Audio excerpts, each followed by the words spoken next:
אחרונה, או בעצם אפשר לומר, מאז ומתמיד, יש לא מעט ביקורת על משחקי מחשב, ועל זה שהם רובם לא בדיוק חינוכיים. יש כאלה שאפילו מסכנים. אז יש סטארט-אפ חדש שמבקש לשנות את זה ולחנך דרך משחקי מחשב. איך זה קורה? פז רובינזון יצא לבדוק. פז, דבר אלינו בדיגר. כן, זה קורה ממש בבית הספר. בוא, קודם כל, ירדן, תקשיבי לשקט שנמצא כאן בכיתה. אני לא מכיר כיתה שאני נכנס אליה, ואנחנו מקבלים כזה שקט.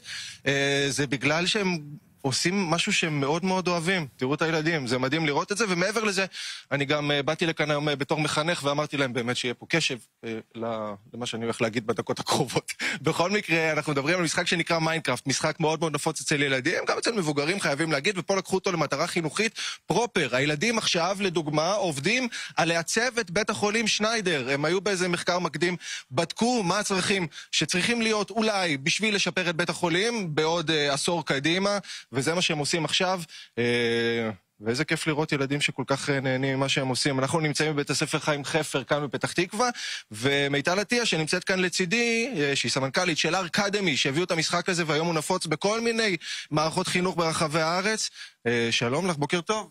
בוקר טוב, מה קורה? איזה כיף לראות הילדים ככה, תקשיבי, זה נראה לי אחד מהדברים היותר משמעותיים שגורמים להם להתרכז. ממש, לגמרי.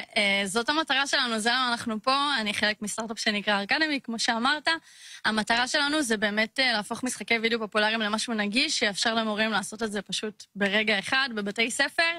אנחנו פה, לדוגמה, זה אגב בכלל המקצועות, אנחנו ספציפית פה בתוכנית, שקורית בבית ספר חיים חפר, בפתח תקווה, בשיתוף עם מייקרוסופט ועם האגף לחינוך יסודי, ומה שקורה פה בעצם זה שכל העיר לוקחת חלק, כל בית ספר מקבל אזור מסוים בעיר, הוא חוקר עליו, הוא לומד עליו, הוא מבין מה הצרכים שחסרים בו, שצריכים לחדש בו, והם בונים את האזור הזה במיינקראפט עם תוספת חדשנית של בעצם, הם חושבים על מה חסר באותו אזור, מה אפשר להוסיף. זאת אומרת, יכול להיות שאני רואה ילדים שעכשיו מגיעים לשוק העירוני בפתח תקווה ומתחילים לתשאל את הסוחרים ושואלים אותם, תגיד לי, מה יהיה לך טוב בשביל שהשוק הזה יפרח יותר, הוא יצליח יותר, וככה הם עובדים? ממש, הם מגיעים למיינקראפט, אחרי שהם שמעו את ההצעות של האזרחים, והם מתחילים בבנייה, אני יכולה להגיד לך שיש פה בתי ספר בעיר שפרופר עשו את מה שאמרת, הגיעו נהגים של אגד, ותשאלו אותם שאלות מה חסר להם בתחנה המרכזית, שאלו את האזרחים מה חסר להם באזורים של השוק, והם בונים את זה בתוך המיינקראפט.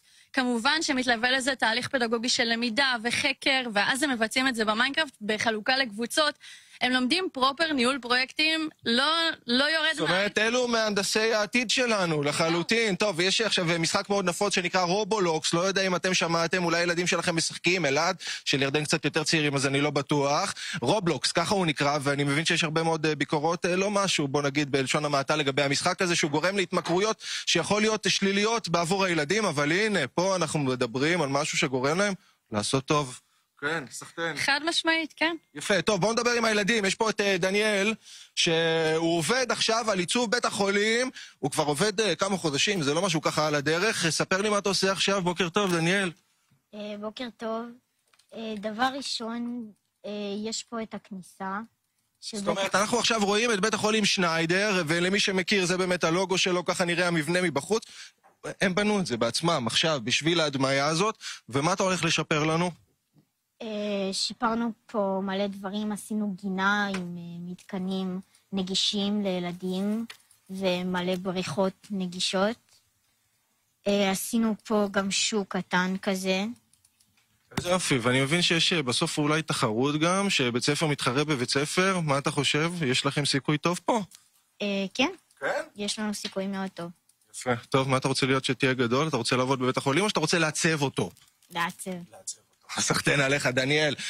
תראו דרך אגב את אחוז הבנים-בנות, הנה, אמרנו שבנים אוהבים יותר משחקי מחשב, ממש לא. זה די שווה בשווה. תמר, שגם היא ככה עובדת קשה מאוד על העיצוב, מה העניינים? בסדר. תספרי לי מה את עושה? אני עובדת על בית הזכוכית, שזה החלק השני של הבניין. חלק הזכוכית זה החלק החיצוני, ופה מה את מנסה לעשות? קודם כל אני רואה שמאוד מאוד ירוק אצלך עם הרבה פרחים, חשוב לך. כן, סביבה ירוקה. מה עוד? יש פה חדרים שהרופאים יכולים לדבר ולהעלות רעיונות, חדרי מנוחה לרופאים, לילדים, חדרי משחק, מלא דברים. יפה. כשאת חוזרת הביתה, את גם עם המחשב, או שאת אומרת אחרי שכבר למדתי פה והייתי כל היום עם המחשב, עכשיו נפסיק קצת? לפעמים. זאת אומרת שבערך 10 שעות ביום אתה למחשב, תגידי את האמת. לא. לא, יופי. כבר יצא לנו מזה משהו טוב.